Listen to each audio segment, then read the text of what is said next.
우리 하나님 말씀을 보도록 하겠습니다. 하나님 말씀 레위기 23장입니다. 구약 성경 레위기 23장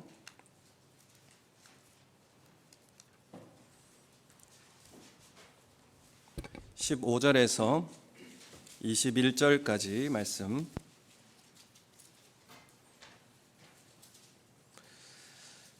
레위기 23장 15절에서 21절까지 말씀 우리 한 절씩 교독함으로 읽도록 하겠습니다.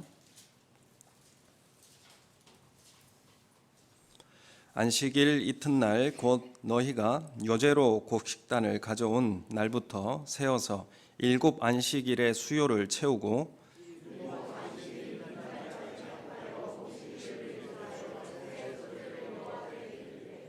너희의 처소에서 10분의 2 에바로 만든 떡 2개를 가져다가 흔들지니 이는 고운 가루에 누룩을 넣어서 구운 것이요 이는 첫 요제로 여호와께 드리는 것이며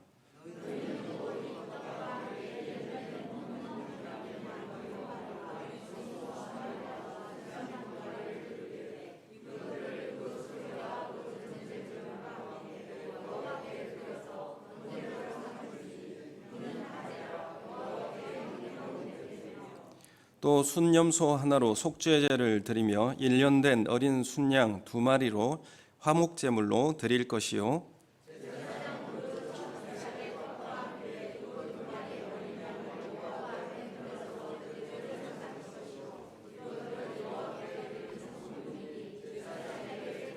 같이 읽겠습니다. 이날에 너희는 너희 중에 성회를 공포하고 어떤 노동도 하지 말지니 이는 너희가 그 거주하는 각처에서 대대로 지킬 영원한 규례니라. 아멘. 반갑습니다. 우리 맥추절을 통해서 오래간만에 오신 분도 있고 또 우리 성도님들과 함께 얼굴도 한 번씩 보시면서 좌우에 계신 분들과 앞뒤에 계신 분들 바라보시면서 인사하겠습니다. 사랑합니다. 예, 축복합니다. 오래간만에 또 오신 분들도 있고 카메라로 한번 다 돌려주시면 이번에 1차 접종도 다 하시고 그래서 우리 본당에 좀 더 많은 분들이 함께 참여할 수 있게 되어서 너무나 감사합니다. 이 자리를 또 사모하고 또 나오고 싶지만은 나올 수 없는 분들도 있습니다.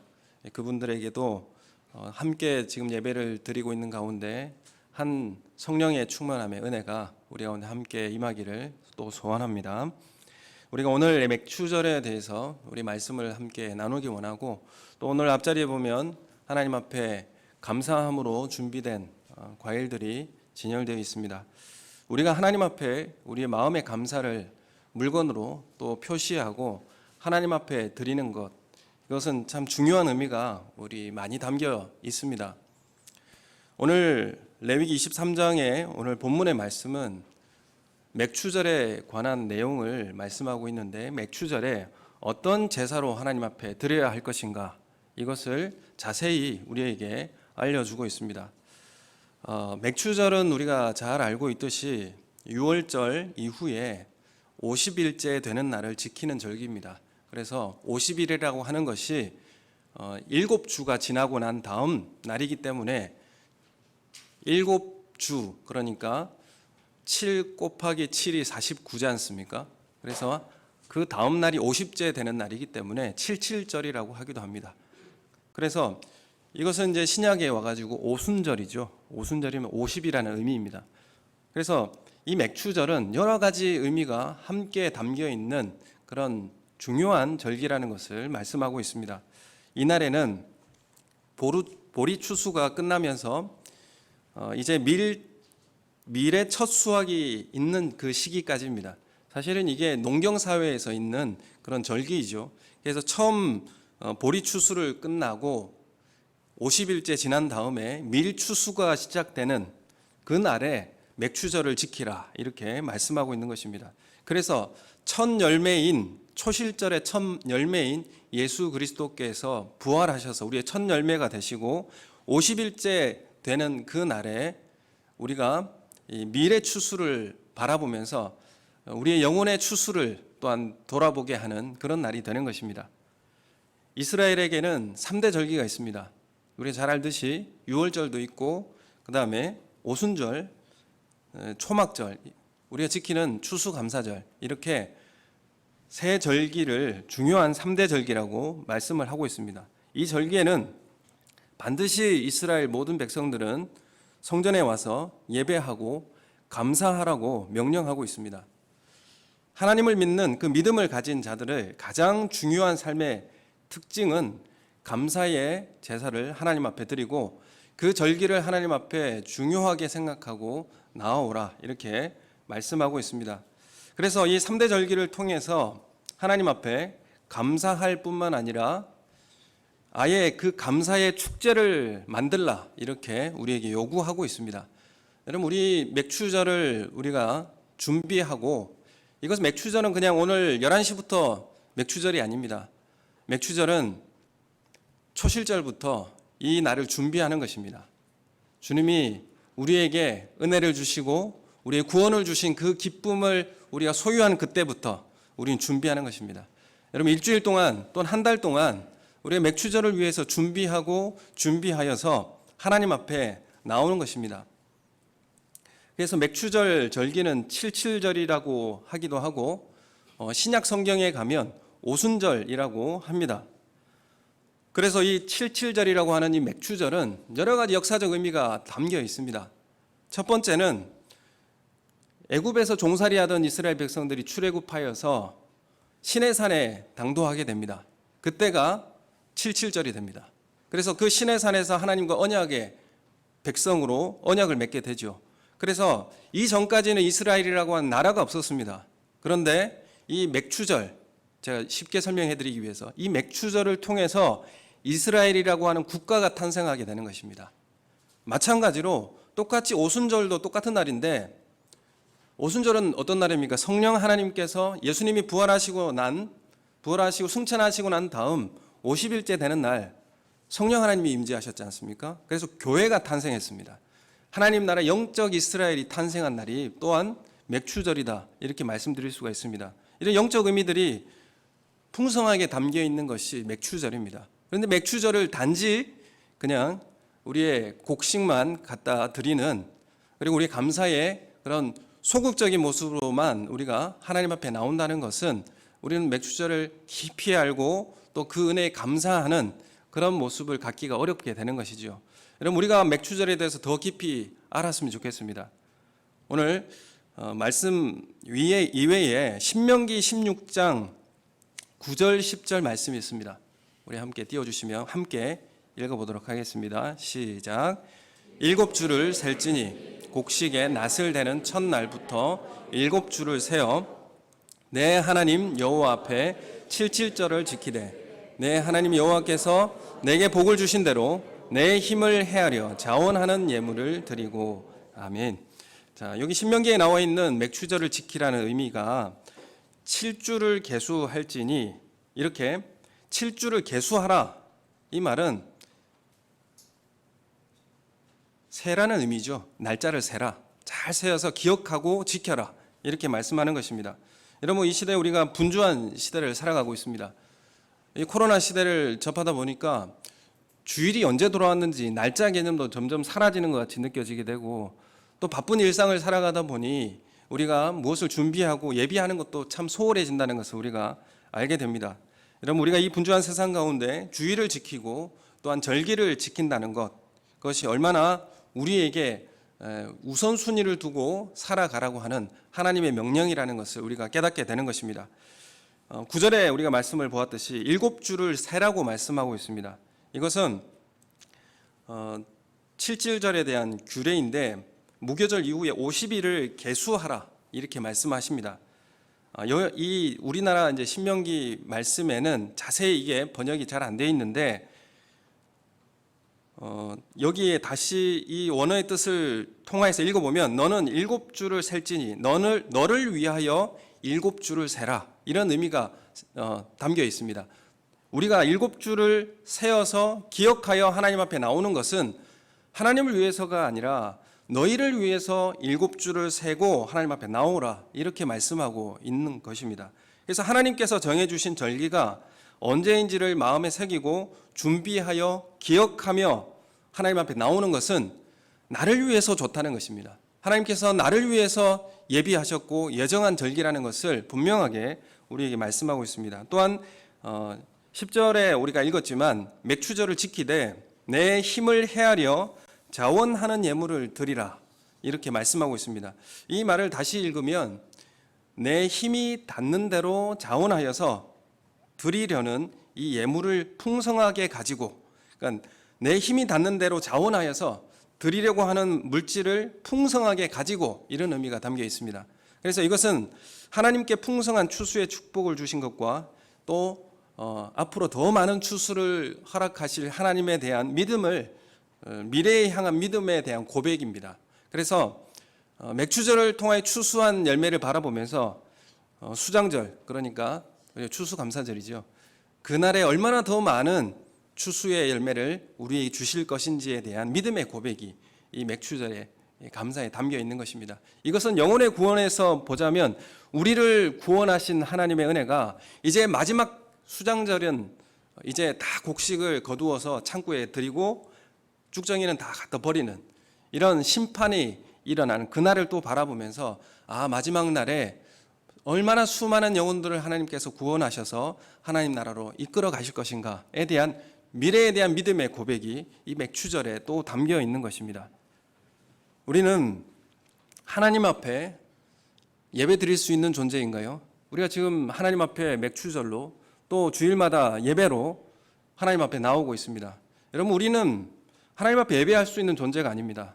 여러분, 우리는 하나님 앞에 나올 수 없는 존재입니다. 우리는 하나님 앞에 나온다면 그 죄 때문에 우리는 죽을 수밖에 없는 존재입니다. 죄로 인해서 죽게 될 수밖에 없는 우리를 어떻게 하나님 앞에 나아갈 수 있게 하였습니까? 우리가 하나님 앞에 나아가려면 죄가 없고 흠이 없고 거룩해야 합니다. 죄가 있으면 하나님 앞에 나아갈 수 없습니다. 그래서 레위기에는 어떤 말씀을 하고 있느냐면 하나님 앞에 나올 수 있는 방법을 하나님께서 말씀해 주고 있는 것입니다.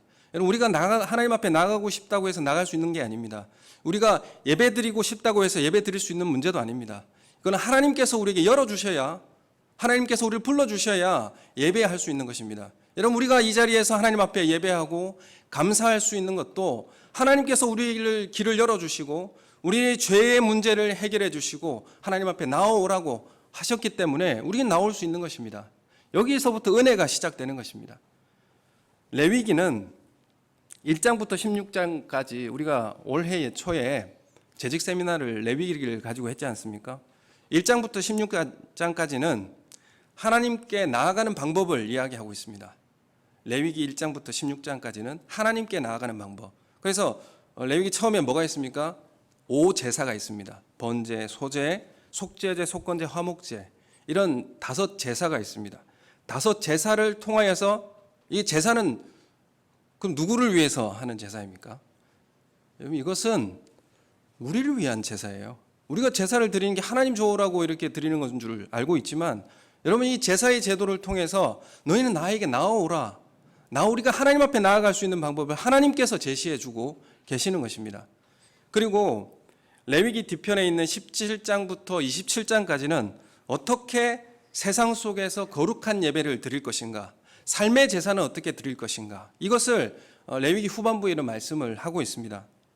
여러분, 그래서 하나님 앞에 나오는 거룩한 삶의 예배, 또한 세상으로 나가는 거룩한 삶의 예배를 레위기서는 우리에게 말씀하고 있고, 여러분, 요즘 코로나 시대에 더욱더 이 레위기가 우리에게 더 중요한 본문으로 우리에게 다가오고 있습니다. 오늘 이렇게 많은 분들이 성경 필사를 해주셨는데 또 그 다음에 레위기를 해볼까 이렇게 생각을 해보고 있습니다. 제사제도는 하나님께서 우리를 위해서 만들어주신 제도입니다. 하나님께 나오라고, 하나님께 나오는 방법을 가르쳐 주신 것입니다. 지금 우리에게 형태로, 우리가 지금 가지고 있는 형태의 제사의 모습은 무엇입니까? 우리가 제사를 지금 지내고 있지 않죠. 우리가 이 제사의 모습은, 그 제사의 모든 정신은 예배의 자리로 다, 그 정신이 다 이양되어서 오늘 예배를 통하여서 하나님 앞에 나아가게 되는 것입니다. 이 제사의 중심에 그 중요한 문제를 예수 그리스도께서 다 이루시고 우리는 산 제사로 하나님 앞에 드리는 그 예배의 자리로 우리는 초청받고 있습니다. 마찬가지로 레위기에서 하나님 앞에 나아가는 거룩한 방법, 그리고 세상에 나가는 거룩한 삶의 예배, 로마서에 똑같이 말씀하고 있지 않습니까? 하나님 앞에 나아가는 거룩한 삶, 또한 세상에 드리는 거룩한 예배, 똑같이 우리에게 말씀하고 있습니다. 그래서 구약이 없어지는 것이 아니고 구약의 모든 정신이 다 신약의 삶에 그 정신이 담겨 있게 되는 것입니다. 오늘 말씀해 보면 레위기 23장 15절에서 21절까지의 말씀을 우리가 읽었습니다. 이 말씀에 맥추절에 어떤 예배를 드리라, 어떤 제사를 하나님 앞에 드리라고 하는 것이 자세하게 소개되고 있습니다. 여러분이 맥추절에 나오면 이 맥추절을 예배 가운데 어떤 의미를 가지고 하나님 앞에 나오라고 하는 것인지를 자세하게 설명하고 있는데, 우리가 자세히 들여다보면 여기에 여러 가지 제사가 나옵니다.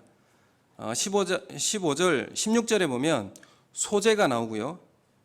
그 다음에 18절에 보면 전제 제물, 번제, 이 화제라고 하는 불로 태워서 드리는 이제 제사의 종류이고, 그리고 19절에 보면 속죄제, 화목제, 이렇게 여러 가지 제사가 나오고 있습니다. 또 전제도 있고요.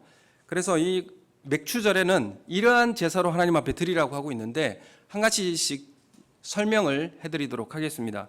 소제는 곡식으로 드리는 제사를 소제라고 합니다. 그리고 요제라고 하는 것은 좌우로 흔들면서 하나님 앞에 드리는 제사입니다. 그리고 전제는 포도주와 같은 것을 부어드리면서 드리는 제사입니다. 번제, 속죄제, 화목제, 이런 제사들이 맥추절의 예배 가운데 담겨있는 뜻인데, 여러분 우리가 이 예배의 의미를 잘 깨닫고 하나님 앞에 감사하고 예배를 드릴 수 있는 시간이 되었으면 좋겠습니다. 첫 번째로 이 소제는 곡식을 하나님 앞에 드리는데 그냥 곡식 드리는 것이 아닙니다. 곡식을 어떻게 드리느냐 하면 고운 가루로 빻아서 드려야 합니다. 여러분 요즘에 그 미숫가루 같은 거는 이렇게 잘 이제 기계에 넣으면 갈아서 나오잖아요. 그럼 그런 기계가 없을 때에 이 곡식을 곱게 빻으려면 어떻게 됩니까? 예전에 맷돌을 돌리셨나요? 잘 모르는데 그걸 잘 이렇게 고운 가루같이 하려면 얼마나 많은 정성과 또 힘이 들어가겠습니까? 그렇게 고운 가루를 빻아서 하나님 앞에 드리라, 이런 의미는 어떤 의미가 있냐면 하나의 모든 곡식, 그런 수확에 대한 감사도 있고, 또 이 곡식을 하나님 앞에 드린다는 것이 하나님께서 나에게 공급자이시고 나의 필요를 채우시는 분이라고 하는 것에 대한 고백의 감사입니다. 여러분 이 과일을 드린다는 것이 하나님께서 전적으로 나를 공급해 주시고 나를 필요를 채워주신 것에 대한 감사의 고백으로 드리는 거예요. 그냥 맥주절에는 과일 드려야 되니까 그런 의미가 아닙니다. 그리고 이것은 정성을 다해서 하나님 앞에 드리라, 이렇게 말씀을 하고 있습니다. 그래서 고운 가루로 드린다는 것은 최상의 것을 드리라, 이런 의미가 거기에 담겨 있습니다. 얼마나 노력이 들어가고 얼마나 정성이 들어가겠습니까? 그런데 여기에 보면 도량형을 이제 무게를 정확하게 재가지고 하나님 앞에 드려야 돼요. 대충 해서 드릴 수 있는 제사가 절대 없습니다. 하나님 앞에 드린 제사가 아무렇게나 해서 아무거나 갖다 끌어다가 줄 수 있는 게 아니에요. 여러분 우리가 감사로 하나님 앞에 드리는 제사가 그만큼 하나님 앞에 중요하다는 것을 우리에게 말씀하고 있고, 이것은 전부 다 나를 위해서 준비하셨다, 이렇게 말씀하고 있습니다. 그래서 이 고운 가루로 빻는다는 것은 최상의 의미가 담겨 있고, 또한 뭐가 있느냐면 우리의 잘 다듬어진 성품과 인격을 뜻합니다. 여러분 우리가 예배를 드리면 이러한 마음을 가지고 하나님 앞에 드리는 거예요. 우리가 하나님 앞에 예배 드린다는 것은 나의 다듬어진 성품과 내 인격을 하나님 앞에 드린다, 그런 의미가 여기에 담겨 있는 것입니다. 그래서 헌신하고 충성하는 것, 그리고 이것은 나의 가치를 구하는 것이 아니다 라는 것은, 나의 자랑과 나의 어떤 드러남을 위해서 예배 드리는 것이 아니다 라는 것이 여기에 담겨 있는 것입니다. 그래서 이 고운 가루에는 뭘 넣지 말라, 이렇게 말씀하냐면 꿀이나 누룩 같은 거 넣지 말라고 합니다. 왜 그러냐면 이것은 죄의 유혹과 쾌락을 뜻합니다. 그래서 나를 자랑하고 싶은 마음, 나를 드러내고 싶어 하는 마음, 내가 능력이 있어서 내가 이만큼을 내가 벌었고 이것을 하나님 앞에 드릴 수 있다, 이런 첨가물을 넣고 싶어하는 마음들이 있기 때문에 누룩과 꿀을 넣지 말라, 이렇게 말씀하시고, 또한 넣어야 될 게 있습니다. 그게 뭐냐면 소금을 넣어야 됩니다. 소금을 넣어야 되는 이유는 뭐냐면 소금 언약이라는 걸 들어보신 적 있습니까? 소금 언약처럼 하나님과의 변함없는 언약 가운데 그 약속의 말씀을 붙들고 하나님 앞에 나오라, 이런 의미가 소제에 담겨 있습니다. 여러분, 그래서 소제라는 것이 맥추절 감사의 제사에 들어있다는 것, 이 의미를 깊이 깨달는 우리 성도님들 되시기 소원합니다. 여러분, 이런 모습으로 여러분 하나님 앞에 나왔습니까? 또한 요제가 있습니다. 요제는 좌우로 흔들어 드리는 의미가 있다고 이렇게 말씀드렸는데, 이것은 소유권이 이전됐다, 그런 의미입니다. 내가 가지고 있는 이것을 흔드는 것은, 좌우로 흔드는 것은 내 소유권이 하나님 앞에 이전되었다, 그런 의미가 담겨 있습니다. 그래서 우리가 대표적으로 가장 좋은 것을 하나님 앞에 드리는 것은, 하나님, 나의 전부가 하나님 것인데 이 모든 것이 하나님께 소유권이 이전되었습니다. 내 것이 하나도 없습니다. 그런 의미가 이 전제에 담겨 있는 내용입니다. 그래서 이런 이제 전제의 모습도 이 맥추절의 예배 가운데 담겨 있고, 또 한 가지는 뭐냐면 번제가 있습니다. 이 모든 지금 제사를 계속 이야기하고 있는데, 이 포괄적으로 지금 맥추절 감사 예배를 하나님 앞에 드리는 것입니다. 번제라고 하는 것은 우리가 잘 알고 있습니다. 모든 제를 만들어서 다 태워서 하나님 앞에 드리는 겁니다. 우리 모든 것을 다 태워서 드리는 것인데, 만일 이 태워서 드릴 때에 흠없는 숫소를 드리게 되는데, 꼭 수컷을 드리라는 것은 최고의 것을 드리라는 그런 의미가 있습니다. 그래서 흠없는 것, 흠이 없는다는 것이 뭡니까? 다리가 절거나 아니면 뭐 이렇게 질병이 있거나 또 이런 흠이 없는 것을 하나님 앞에 좋은 것을 준비해서 드리라. 그래서 하나님께 기쁘게 받으시도록 드려야 한다는 것을 의미하고 있습니다. 함께 이 레위기 1장, 그러니까 레위기가 시작하면서 첫 번째 나온 제사가 번제입니다. 레위기 1장 3절에서 6절 말씀 우리 함께 읽어보겠습니다. 같이 읽겠습니다. 시작. 그 예물이 소의 번제이면 흠없는 수컷으로 회막문에서 여호와 앞에 기쁘시게 받으시도록 드릴지니라. 그는 번제물의 머리에 안수할지니 그를 위하여 기쁘시게 받으심이 되어 그를 위하여 속죄가 될 것이라. 그는 여호와 앞에서 그 수송아지를 잡을 것이요 아론의 자손 제사장들은 그 피를 가져다가 회막문 앞 제단 사방에 뿌릴 것이며, 그는 또 그 번제물의 가죽을 벗기고 각을 뜰 것이며. 아멘. 여러분, 여기까지만 읽었습니다. 지금 레위기 1장에서부터 번제가 나오게 되는데, 이것은 하나님 앞에 이제 제사를 드릴 사람이 가지고 오죠. 뭐 양을 가져오든지 소를 가져오든지, 소를 가져왔다고 봐요. 그럼 소를 가져와서 와가지고 하나님 앞에 드릴 때 어떻게 하느냐 하면 안수하라고 합니다. 안수는 우리가 이제 머리에 얹고 하는 것이 아니라, 이 의미가 어떤 의미냐면 꼭 끌어안다, 몸을 기대다, 그런 의미가 있습니다. 그래서 이 소를 이 소는 그냥 사온 소가 아니에요. 나와 관계없는 소가 아닙니다. 내가 집에서 기르던, 내가 잘 아는 소예요. 그 가장 좋은 소를 하나님 앞에 끌어와서 그것을 꼭 끌어안고, 이 꼭 끌어안는 이 안수의 의미가 뭐가 있겠습니까? 이것은 나의 죄를 이 소에게 전가한 그런 의미가 있습니다. 내 죄를 네가 대신 가지고 가라, 그런 의미가 담겨 있습니다. 그런데 이걸 꼭 끌어안는 것은 어떤 의미가 있겠습니까? 네가 나를 대신해서 죽어줘야 되겠다, 이런 의미가 담겨 있는 것이죠. 아마 내가 집에서 기르던 짐승을 가져다가 꼭 끌어안고 그 눈으로 한번 보십시오. 그 눈을 제대로 볼 수 있는가. 그래서 그 눈을 딱 바라보면서 꼭 끌어안고, 그리고 그 짐승을 바쳐지게 되는 것입니다. 바치게 되는데, 4절에 오늘 그 짐승을 가져올 때 내가 집에서 기르던 내 소유, 나와 관계 있는 것을 하나님 앞에 드리는 거예요. 그러니까 내가 벌었고 내가 힘있게 일해가지고 이제 소출을 가지고 하나님 앞에 나와야 되는 것이, 누굴 것을 빼앗아 오든지 아니면 불법으로 뭘 가져와서 하나님 앞에 드리는 것은 옳지 않다는 것을 이야기하고 있고요. 그리고 이 짐승을 누가 잡습니까? 꼭 끌어안고 이 짐승을 제사를 드리는 사람이 잡습니다. 그래서 그 짐승을 끌어안고 난 다음에 그 짐승을 잡아서 죽이게 되죠. 그리고 이 가죽을 누가 벗깁니까? 제사를 드리는 사람이 본인이 가죽을 벗깁니다. 각을 뜹니다. 각을 뜬다는 건 마디마디 자르고 그걸 분리한다는 의미가 있는데, 그건 누가 합니까? 제사 드리는 사람이 하는 거예요. 여러분, 이게 다 예배를 드리러 나온 사람이 하는 겁니다. 제사장이 하는 게 아니에요. 예배를 드리는 사람이 이러한 마음을 가지고 하나님 앞에 나오고, 잘라 보십시오. 그 짐승을 잡으면 피가 튀겠죠. 그 피가 튀면 온몸에 피가 다 묻겠고요.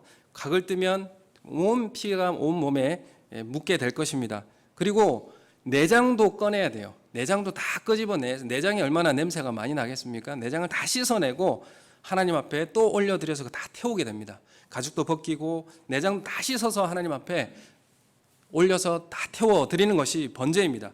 여러분, 그래서 예배라고 하는 것은 완전히 죽어서 드려지는 것이 바로 번제입니다.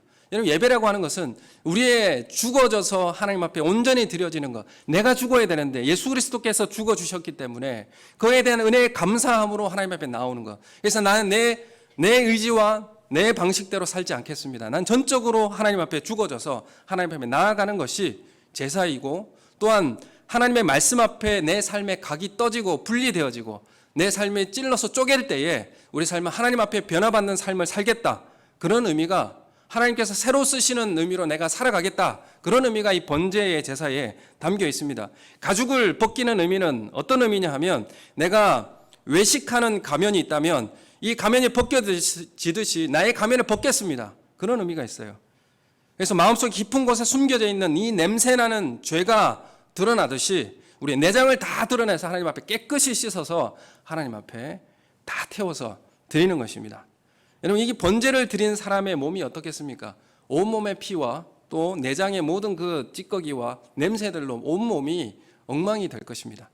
그런 모습을 통해서, 그러면 다 떠서 주면 제사장은 그거 받아서 올려서 태우고, 그래서 제사장과 제물을 드리는 사람은 계속 호흡이 맞아야 됩니다. 이렇게. 그래서 우리가 예배를 드리는 것은 제가 여러분 예배를 대신 드려지는 게 아닙니다. 여러분은 우리와 함께 예배를 드리고 함께 교감하면서 함께 기도하면서 하나님 앞에 나아가는 것입니다. 그래서 이 제사를 드린 사람, 번제를 드린 사람은 온몸이 피범벅이고 내장에서 나오는 모든 냄새는 말할 것도 없습니다. 그리고 그러한 모습으로 그 제사를 드리고 집으로 돌아갈 때에 그 마음이 어떻겠습니까? 그 마음이 자유 없고, 그리고 그 마음이 죄책도 다 사라지고 하나님 앞에 자유함으로 돌아갈 수 있게 되는 것입니다. 여러분, 이런 번제의 예배의 모습이 오늘 또한 맥주절에 담겨있는 예배로 드려지시기를 예수님의 이름으로 소원합니다.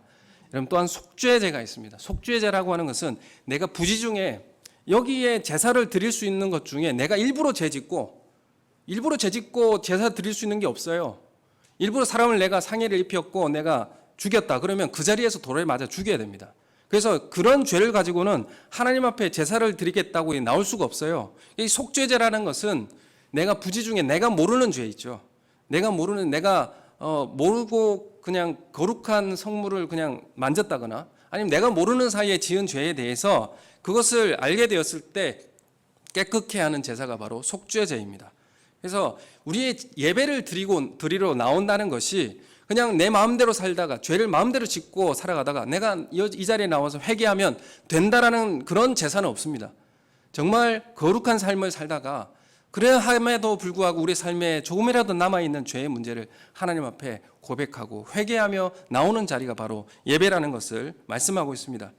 여러분, 우리가 예레미야서를 지금 보고 있지만 이스라엘이 멸망한 이유가 뭐겠습니까? 그 죄는 그 사람과 장소를 오염시키고 또한 그런 죄가 오염이 되면 하나님의 임재가 사라지게 됩니다. 하나님의 임재가 사라진 그 자리에 하나님의 심판으로 정리되어지는 이스라엘의 결과를 우리가 보게 됩니다. 여러분, 우리 죄의 문제는 그냥 놔두면 안 됩니다. 죄의 문제 그냥 괜찮다고 계속 가지고 있으면 안 됩니다. 그것은 결국 하나님 임재를 떠나가게 만들고 하나님 임재를 떠나간 그 자리에는 우상이 들어오고 황폐해지고 결국 심판으로 마무리되는 이스라엘의 역사를 우리가 보게 되는 것입니다.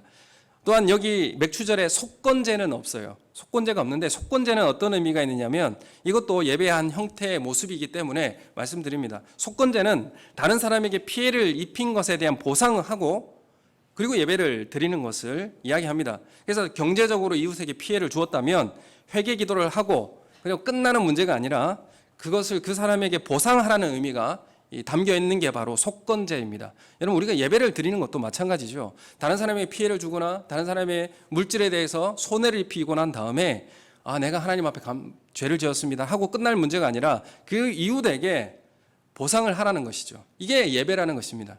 레위기 6장 2절에서 5절 말씀을 우리 함께 이제 읽겠습니다. 레위기 6장 2절 시작. 누구든지 여호와께 신실하지 못하여 범죄하되 곧 이웃이 맡긴 물건이나 전당물을 속이거나 도둑질하거나 착취하고도 사실을 부인하거나 남의 일은 물건을 줍고도 사실을 부인하여 거짓 맹세하는 등 사람이 이 모든 일 중에 하나라도 행하여 범죄하면 이는 죄를 범하였고 죄가 있는 자니 그 훔친 것이나 착취한 것이나 맡은 것이나 이런 물건을 주운 것이나 그 거짓 맹세한 모든 물건을 돌려보내되 곧 그 본래 물건의 5분의 1을 더하여 돌려보낼 것이니 그 죄가 드러나는 날에 그 임자에게 줄 것이요. 아멘. 여러분, 이 속건제라는 것은 회개를 하고 피해를 입힌 것에 그대로 1대1로 갚으라는 것이 아니라 5분의 1을 더해서 돌려보내라는 것이 예배라는 것을 말씀하고 있습니다. 우리 예배가 이런 모습을 갖추고 있는 것입니다. 예배는 단지 그냥 여기 와서 앉아 있는 것이 예배가 아닙니다. 예배라고 하는 것은 우리의 삶의 모습의 모든 문제까지 하나님 앞에 가져와서 삶을 하나님 앞에 회개함으로 드려지는 것이 바로 예배입니다.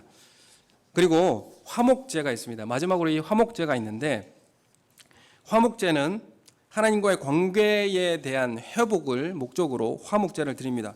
그래서 회복된 관계를 축하하는 그런 잔치 제사, 이렇게 말씀드릴 수 있습니다. 그래서 화목제는 좀 다릅니다. 성격이 조금 다른 게, 이 제사를 드리는 것을, 보통 제사를 드리면 그 제물을 전부 다 드리든지 제사장이나 레위인들에게 주든지 이렇게 되는데, 이 화목 제사는 제사 제물의 일부를 돌려받게 됩니다. 돌려받아서 이웃들과 함께 먹는 게 화목 제사입니다. 그래서 우리가 주일 오후에 함께 나누는 만찬이나 친교의 제사, 이런 것들을 이제 이야기하게 됩니다. 그래서 이 제사의 한 부분이듯이 이 예배의 한 부분이 바로 같이 먹고 같이 나누는 것입니다. 그래서 이 화목 제사에는 함께 먹는 것이 제사예요. 함께 먹는 것. 그래서 화목제는 다른 제사에 비해서 공동체성을 강조합니다. 함께 먹어야 되기 때문에. 그래서 예수님은 하나님과 인간의 화목을 위해서 친히 화목 제물이 되어 주셨다라는 것을 우리가 잘 알고 계시죠. 그래서 예수님이 우리와 하나님과의 관계가 단절되어지고 원수된 관계가 되어서 진노의 자녀가 되었을 때에 예수님께서 우리를 위해 대신 죽어주심으로 우리와 하나님을 화목케 하는 자녀된 그런 축복을 누리게 된 것이죠. 그것이 예수 그리스도로 이루어진 예표지 않습니까? 우리 골로새서 1장 21절 22절 띄워주십시오. 우리 같이 읽겠습니다. 시작. 전에 악한 행실로 멀리 떠나 마음으로 원수가 되었던 너희를 이제는 그의 육체의 죽음으로 말미암아 화목하게 하사 너희를 거룩하고 흠없고 책망할 것이 없는 자로 그 앞에 세우고자 하셨으니, 예수 그리스도를 통해서 우리가 하나님 앞에 화목하게 되고 흠없고 책망할 것이 없는 그런 모습으로 하나님 앞에 서게 되었다. 여러분, 이런 고백이 이 맥추절 감사 예배 가운데 담겨 있다 말씀드릴 수 있고, 예수님은 또한 제자들을 부르셔서 세상에 화평케 하는 자로 화목 제물이 되게 하셨습니다. 우리를 그렇게 화목 제물이 될 수 있도록, 화목의 제사를 드릴 수 있는 사람이 되도록 부르셨습니다. 고린도후서 5장 18절 말씀 같이 읽겠습니다. 시작. 모든 것이 하나님께로서 났으며 그가 그리스도로 말미암아 우리를 자기와 화목하게 하시고 또 우리에게 화목하게 하는 직분을 주셨으니, 우리도 예수님이 화목 제사를 드렸듯이 우리도 화목케 하는 그런 직분을 주셨다. 우리도 화목하게 하는 제사를 드려야 합니다. 내가 죽어져서 관계를 회복시키는, 그래서 내가 그 자리에 들어가서 하나님과 믿지 않는 자가 하나님 앞에 나올 수 있는 그런 화목케 하는 직분을 우리에게 주셨다, 이렇게 말씀하고 있습니다. 그래서 이 화목 제사라고 하는 것은, 다른 제사는 제물의 일부를 제사장에게 바치면 제사장이 먹는 것입니다. 오늘 이 화목 제사는 앞다리살과 뒷다리살만 제사장에게 주고, 그리고 그 나머지는 다 돌려받아서 제사를 드린 사람이 다 먹어야 됩니다. 근데 이 감사를 위해서 드린 화목 제사는 그날 다 먹어야 돼요.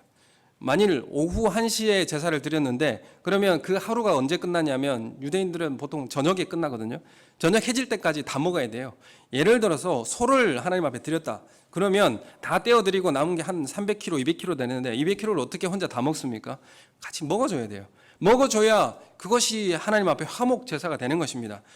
서원제 낙헌제는 이튿날까지 먹으면 되는데 감사로 하나님 앞에 드리는 화목 제사는 그날 다 먹어야 됩니다. 그래서 다 먹어야 되면 어떻게 됩니까? 이웃 사람들 다 와야 돼요. 다 와서 같이 먹어줘야 되는데 감사의 제사가 되기 위해서는 다 먹어줘야 되기 때문에 나와 관계가 좋지 않은 사람, 그 사람도 와서 같이 먹어줘야 됩니다. 그래서 같이 먹는 것을, 그 제사를 드린 사람이 나와 별로 관계가 좋지 않고 멀리하고 싶은 사람도 내 제물을 먹어주면서 그것을 보면서 내가 하나님과 화목하는 것은 내가 저 사람하고 화목하는 거구나 라는 것을, 그것을 먹으면서 깨닫는 거예요. 여러분, 그래서 우리가 음식을 같이 나누어 먹고 오늘 이 과일도 하나님 앞에 드리고 이것을 같이 돌려받아서 같이 나누어 먹는 것입니다. 그러므로 인해서 하나님 앞에 내가 저 사람하고 화목하는 것이 내가 하나님 앞에 드리는 화목의 제사구나. 이게 안 되면 화목 제사 받지 않으십니다. 취소돼요. 여러분, 우리가 하나님 앞에 나만 하나님 앞에 드리고 나만 잘 살고 내가 잘했다고 해서 하나님 앞에 드릴 수 있는 제사가 아니라는 것이죠. 여러분, 우리 삶의 화목을 이루고 그리고 하나님 앞에 화목 제사가 드려질 수 있다라는 것입니다. 화목제는 그 사람과 화해해야 하나님과 회복된다는 의미가 담겨 있는 제사입니다. 그래서 우리가 예배 이후에 같이 식사를 먹고 같은 자리에서 같은 음식을 나누어 먹지 않습니까? 이런 의미가 바로 이 화목 제사에 담겨 있는 내용들입니다. 오늘 우리가 이런 예배 가운데 정신이 똑같이 담겨 있지 않습니까? 그렇기 때문에 화목 제사는 잔치 제사가 되는 거예요. 여러분, 그래서 맥추절은 잔치가 되는 것입니다. 여러분, 이 제물 중에 제사장에게 돌아가는 부분도 있고 하나님께서 이 제물에 대한 제사장의 권리를 이렇게 제사장에게 주고 레위인에게 주면서 그 권리를 보장을 해주고 있습니다. 또 이것은 하나님의 종들에 대해 생계를 책임지신다는 의미도 이 제사장들에게 주는 것에 대해서 의미가 담겨 있습니다. 오늘날 우리 교회에 적용을 해보면 고린도전서 9장 13절 14절 말씀을 우리 함께 읽겠습니다. 원래 이거 다 찾아보고 읽어봐야 되지만 시간상 우리 같이 14절, 13, 14절 읽겠습니다. 시작. 성전의 일을 하는 이들은 성전에서 나는 것을 먹으며 제단에서 섬기는 이들은 제단과 함께 나누는 것을 너희가 알지 못하느냐. 이와 같이 주께서도 복음 전하는 자들이 복음으로 말미암아 살리라 명하셨느니라.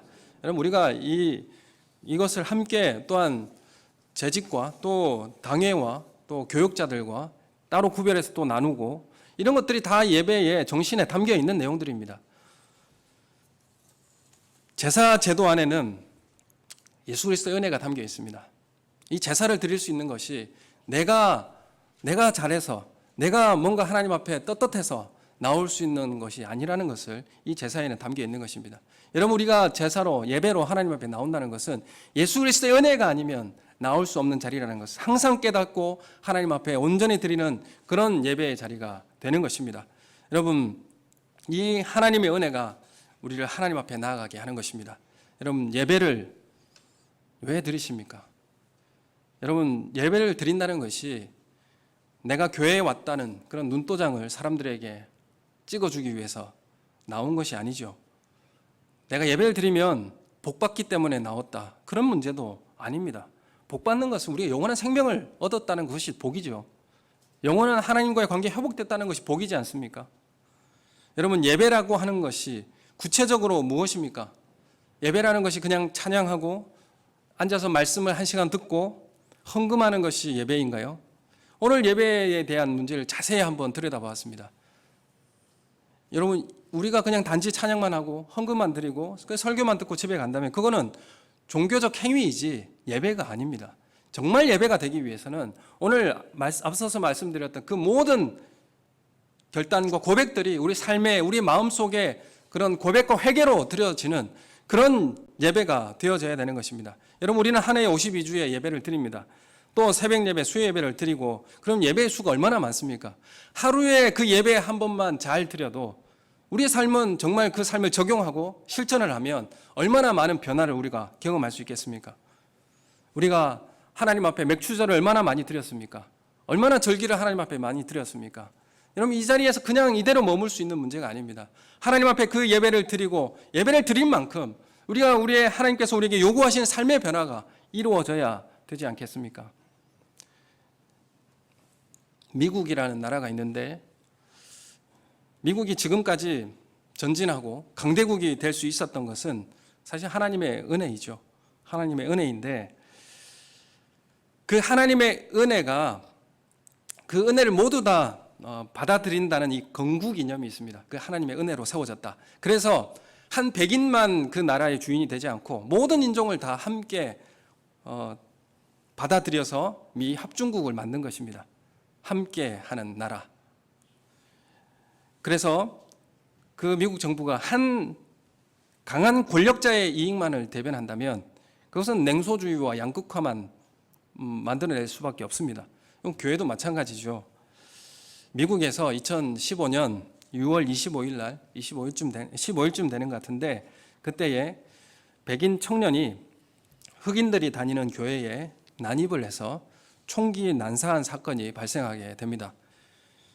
이 백인은 백인 우월주의 21살의 청년이었습니다. 찰스턴에 있는 흑인이 주로 다니는 그 교회에 난입을 해서 총을 난사했습니다. 그래서 그 자리에 담임 목사님을 비롯해서 흑인 9명이 사망하고 또 3명이 중상을 입은 그런 사건이 벌어졌습니다. 이것 때문에 모든 미국이 격분했고 흑인 사회가 격분했습니다. 희생자 장례식이 이 찰스턴 교회에서 진행이 되었습니다. 줄이 보이지 않는 긴 흑인들의 행렬들로 그 교회를 채웠습니다. 찰스턴의 이 지역 사회는 공분을 했고 미국은 다시 인종 갈등의 격화의 길로로 들어갈 수 있었던 가장 위기의 시기였습니다. 찰스턴 교회의 장례식장에서 모든 흑인들, 대부분 흑인들이 그 예배 자리에 참석하고 있었습니다. 그 추모의 자리에 당시 대통령이었던 오바마 대통령이 추모의 메시지를 전하게 되었습니다. 이 백인에게 총기로 희생당한 그 흑인을 추모하는 그 미묘한 자리에서 오바마는 어떤 말을 했는지 우리는 확인해 보게 됩니다. 오바마 대통령은 짧은 연설을 한 이후에 놀라운 주님의 은혜, 이 말을 나지막하게 몇 번 부르고 난 다음에 놀라운 주님의 은혜, 놀라운 주님의 은총이라는 우리 찬양 있죠. 나 같은 죄인 살리신. 이 찬양을 대통령이 불렀습니다. Amazing Grace.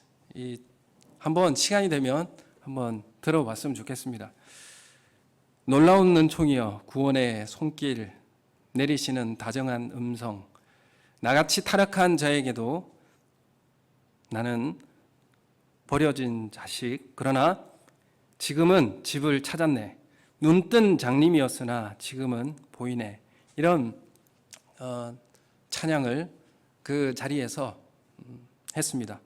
이 곡을 작곡한 사람은 존 느턴이라는 사람입니다. 이 사람은 흑인 노예 무역에 종사를 했고 지저분한 입으로 악명을 떨쳤던 사람입니다. 자신이 탄 노예 무역선이 갑자기 엄청난 폭우에 휩쓸려서 전복 직전에 죽음을 맞이할 각오로 마지막 기도를 드립니다. 주여 자비를 베풀어 주십시오.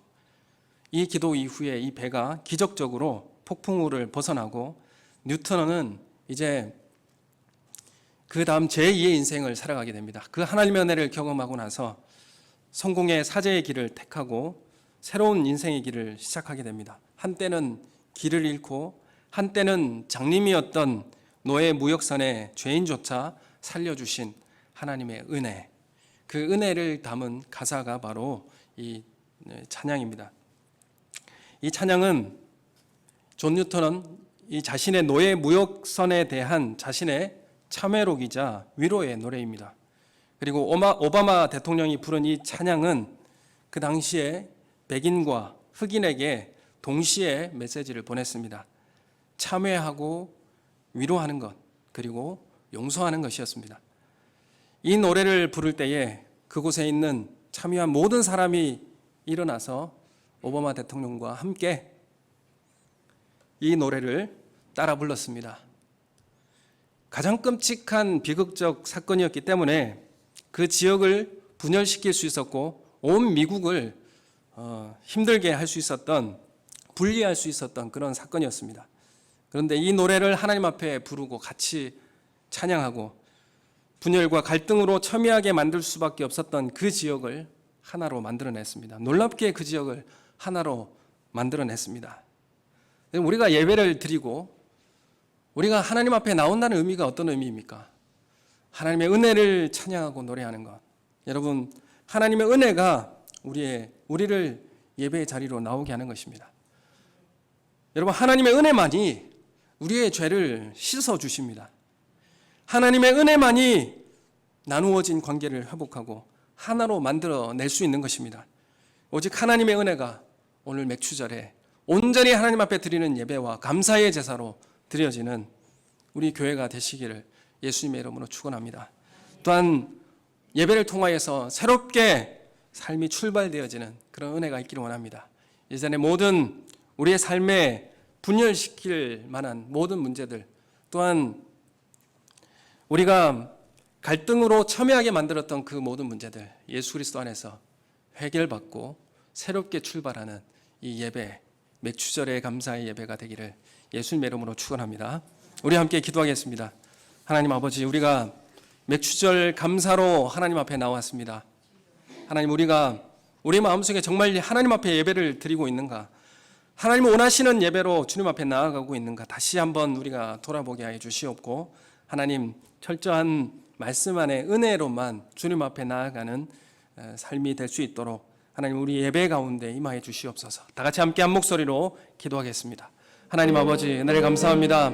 진정한 맥추절의 예배를 하나님 앞에 드리게 하여 주시옵고, 이 예배를 통하여서 오직 하나님만 영광을 받아 주시오며, 하나님 우리가 예배를 드릴 수 있는 것도 하나님의 은혜이요 또 하나님의 인도하심 때문이었다는 사실, 하나님 예수 그리스도의 십자가의 보혈이 아니었다면 하나님 우리가 주님 앞에 예배하고 하나님의 자녀가 될 수 없는 아버지 그런 비극의 삶을 살 수밖에 없었지만, 하나님 우리를 이끌어 주시고 하나님 앞에 나오게 하여 주신 하나님 은혜에 감사를 드리옵나이다. 하나님 아버지, 우리가 주님의 은혜에 노래하게 해주시고 하나님의 말씀 가운데 채워주신 귀한 은혜가 우리 가운데 있게 하여 주시옵소서. 오늘 예배를 드리며 하나님 앞에 감사함으로, 또한 하나님 앞에 온전한 영광을 높여드리며 살아가는 우리의 삶 속에 주님께서 주장하여 주시옵소서.